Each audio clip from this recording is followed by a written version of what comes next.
Hello. I'm going to speak about conditions. Conditions as a way of thinking. Condition is a very strange word because it embodies a paradox. It means the state or the context in which we're in, but it also means to condition something means to modify something. And I'm going to speak about it because I think it embodies the way I design. And I think by thinking in terms of conditions, we can learn something. This is a picture that at first glance you think is actually very normal, nothing special. But look deeper, right? What do you see? A scene, a market. But actually, the more you look, the more you learn. This is a scene that I was confronted with in Seoul, in Korea. I lived there for 5 years. And this is a scene that has not been designed. This is a radical design, but has not been designed. This has been thought by the city of Seoul. This is a subway car, a carriage, that sells products to people and goes through the city. In my opinion, this is radical design. And conditions means that we've got to learn to see things in different ways. When I came to Hong Kong, I thought that what I was seeing was normal. And I live on the 28th floor. Every morning I go down and the lift looks the same, and it's the same lift that I would get in London. It's a bit higher maybe, but the same condition. It's not. There are nuances. The number 4 is missing. And the number 4 is missing for a very specific reason. And my son asked me, is there no 4th floor? And I said, well, there isn't. And then why is there no 4th floor? And there are reasons again for that, and you all know them. And then it led me to start looking at the city in different ways. We all know Hong Kong. It's famous for its verticality. It's famous for its density. But in actual fact, those are preconceived ideas. It's right in front of us. But the city that adapts and changes is very different. And I love this scene. This is in Pok Fu Lam, of a city that is constantly changing. And changing and adapting is something that I really like. This is a temporary structure. It's a theater. And at the same time, it's also a temple that comes at certain stages. But it's making use of a residual space, a lost space that usually doesn't get used. And I love this way of thinking. You see here another scene. This is architecture. There's a temple. Nature is trying to override that architecture. And then there's this structure that enables the two to coexist. I think this is Hong Kong, adapting all the time, changing, and I love that. Things don't have to be very big. These conditions are not very extreme. This is a shelf, 30 centimeters deep, left over. Nobody's making use of it. And this lady appropriates it. It's hers. She puts the shutters, and she makes a business. Now this is radical thinking. This is radical design. So what we do in our school, I started a program, a class, an elective class that people could join. And it was the first program in our school that went outside of the classroom. Not for one trip, for every single trip. And I think it's the only program, only elective course in our university that does that. Because going outside the university needs insurance. The university is not too keen on it. It brings problems. And this is what we started to do. We started to catalog all these conditions. And then we made a series, and these are the books that the students have produced. At that point, I started to think, well, we've got all this knowledge, what do we do? Can we start applying the knowledge that we've learned? Can we start learning from Hong Kong and apply it, and apply the design thinking, the philosophy? All of a sudden, a condition becomes a philosophy. And we came across Mei Foo.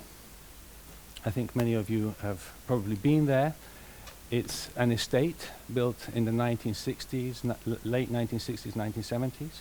It's the first private development in Hong Kong. 99 towers, approximately 80,000 people. And my preconceived ideas meant that this road that bisects the estate was probably conceived as a negative. Noise pollution, air pollution, and so many other things. But in actual fact, this negative in Hong Kong, in Mei Foo, becomes a positive. 80,000 people need a lot of amenities.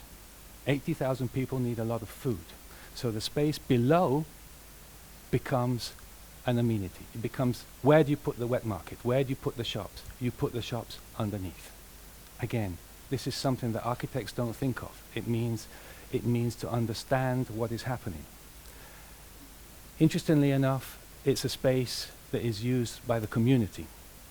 So we contacted the local councillor and we said, could we actually analyze and map the different conditions in this area and propose something? So there was an opportunity. This is a space, 80,000 people pass this space every day to go to the MTR. And we thought, well, could we learn from this? So we had an idea to design something. Rather than design something for everybody, we targeted children. In our opinion was that if we make something for children, then we're going to attract their parents, we're going to attract their grandparents, we're going to attract their nannies, and all of a sudden you bring in together many people. So we made a book tree. This is a tree, a metaphor, but instead of having branches, we have books, and we wanted to make it the opposite of a library. In Mei Foo has a library that nobody goes to because it's full of rules. You can't drink, you can't speak, and you can't run around. So we said, okay, those are the criteria that we want to embody in our design. So you can run around, you can play, and you can eat, and all you've got to do is take off your shoes to go on top. So we had this idea. We designed it in such a way that it's all for children at different ages. So according to your height, you would pick up a different book.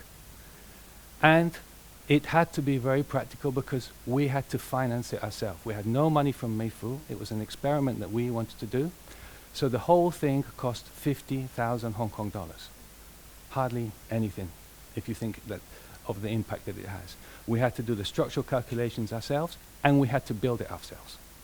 So we did some prototypes. We started to investigate. We wanted to be made in wood because the whole area was actually very mineral. The flyover is made of steel, the columns are made of concrete, the floor is bricks, so everything resonates very strongly. So we wanted to make a warm material, a material that could actually feel warmth to the community. So we made this image. This is a render image that we showed to the district councillor. The district councillor then enabled us to go and speak to the lands department. To build something in Hong Kong is virtually impossible.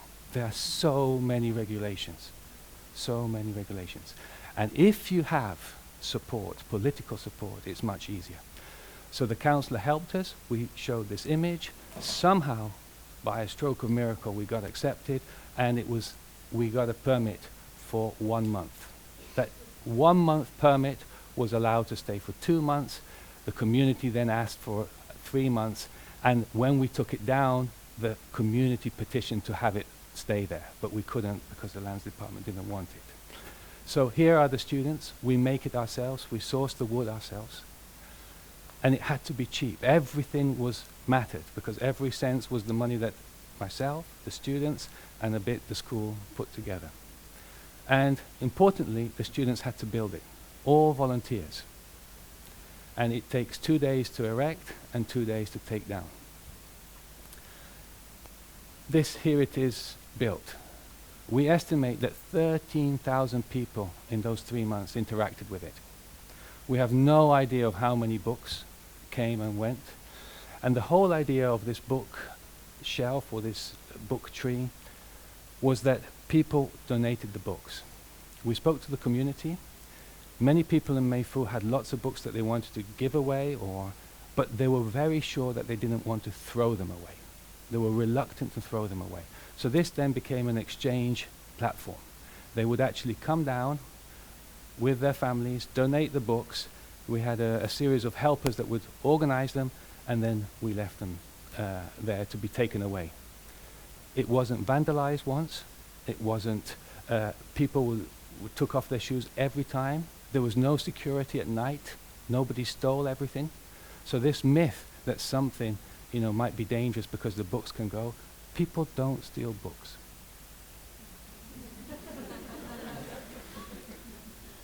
it's a place where you can play. And actually, most of the kids didn't come to read. Reading became something that might happen, but it became a place to meet. Families brought their watermelons. That's my son playing there. And it became a place of contemplation. Now, I want to show you, at the same time when I was designing this project, I was also working in another condition, a village condition in Hunan. And it has parallels to what was happening in Hong Kong because it's also about books.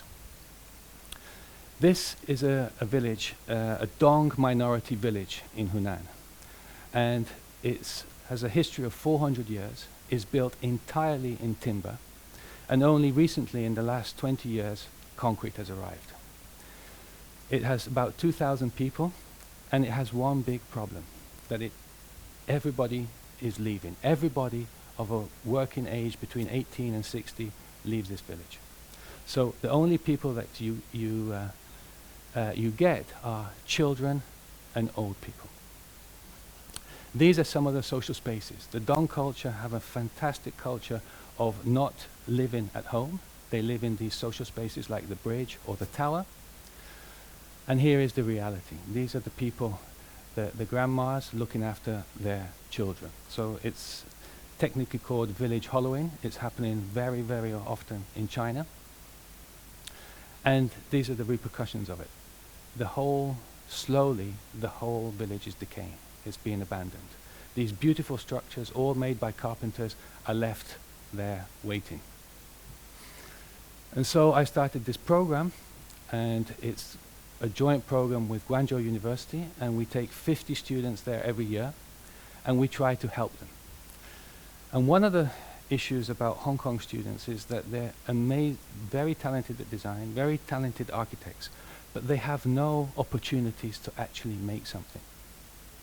It's incredible that a Hong Kong architect can graduate without actually using or making something. The tools that they use tend to be a pencil, tend to be a computer, but they never actually cut the wood or actually engage in making something for the community. So here, we're actually doing two things. We're helping the community, but we're also making something. So these are the students from Hong Kong University, and these are the things that they make. Now, when we were there, we become a sort of attraction because the children have very little to do. The parents are not there, the grandparents are old, can't chase them around, so they follow us. And we realized very early on that we wanted to do something. We wanted to help them in somehow. So we went to their school, and the school has very limited resources, very few books, and the books are shared, the books cannot be taken home, and there is no library. And after school, this is where the students go. It's a harsh reality. And funnily enough, their grandparents think there's no problem associated to this. It's fun, they're safe, they think. And so here on the left, you see there's a concrete building. This is their school. There's a courtyard, and the courtyard is where they play basketball. And you see there's a little gap. And the gap is there because about 10 years ago, a building was burnt down, and they never rebuilt anything. So we asked the local chief if we could build a library for them. We didn't want to call it a library, we wanted to call it a book house. And you also need a little bit of luck. When we were doing the workshop, it so happened that CCTV came, and they were doing a documentary about rural Chinese villages. Now, if CCTV film you, and they say that you're doing a project, well, you know what happens. It happens. So we wanted to design something that was very traditional. We wanted to work with the local carpenters. We were lucky enough to find a donor in Hong Kong, and this project cost 500,000 Hong Kong dollars, so 10 times more than the book tree. But still, 50,000 US dollars for a library of 250 square meters is very, very economical. But we wanted to make sure that the money went back into the village. So we asked the master carpenter if he could help us, and it's built in a very traditional way. This is the main idea. The main idea of the library is that it's built like a house. It has one facade that is completely open. The Dong house is very dark and doesn't let much light in, so we said we open one complete facade, and we put all the walls, the perimeter walls, we turn them into a bookshelf. In the middle you see the village chief. You see he doesn't look too convinced. But in the end he kind of, you know, he was a little bit reluctant, but after some talk he bought the idea. And this is the man who built it single-handedly, the master carpenter. And notice that he cannot read architectural drawings, plans and sections. Everything he makes he measures with this piece of bamboo. This piece of bamboo is his meter. He doesn't measure things with centimeters or with inches. He uses these tools, and he uses a special die in order to mark the timber. Everything is prefabricated. So in this person's mind, he can conceive of the whole three-dimensional space, and he makes every single piece prefabricated. So you see here all the small pieces, and then literally in 3 days he puts it together. That takes 3 days. 2 months to prepare, and in 1 day it's erected. And here's what it looks like. It becomes a lantern at night. Importantly, it doesn't have a door. There is no door in this building. It simply has a staircase, and anyone can come in at any time of the day. Anybody can switch on the lights. It doesn't belong to anybody. It belongs to the community. Here you see a grandma take the little boy, the grandson in. This is the ceremony, the opening ceremony, and you can see the women dressed in their local costumes, and the men performing their music.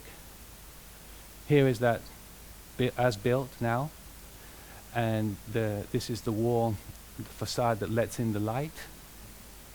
Here are the children. We sourced all the books, so all the books are donations. We set up a WeChat. We're not a charity yet. We want to become a charity, but we were not a charity at the time. So simply we put on a post on WeChat, and we got 3,500 books donated, children's books. And there are no chairs. People sit, and the children sit on the stairs. So the communication, how you walk up, becomes also the place where you sit.